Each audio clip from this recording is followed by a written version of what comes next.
Acrylic. Acrylic is a type of material that is often used to make paints, fabrics, or plastics. It is strong and doesn't break easily.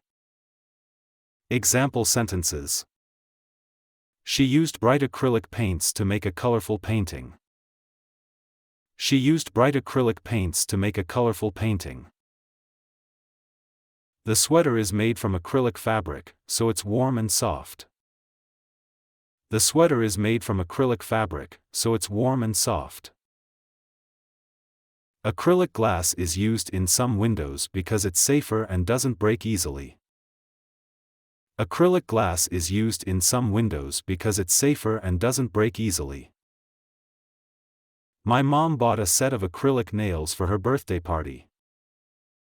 My mom bought a set of acrylic nails for her birthday party. The artist chose acrylic paint because it dries quickly and has bold colors. The artist chose acrylic paint because it dries quickly and has bold colors.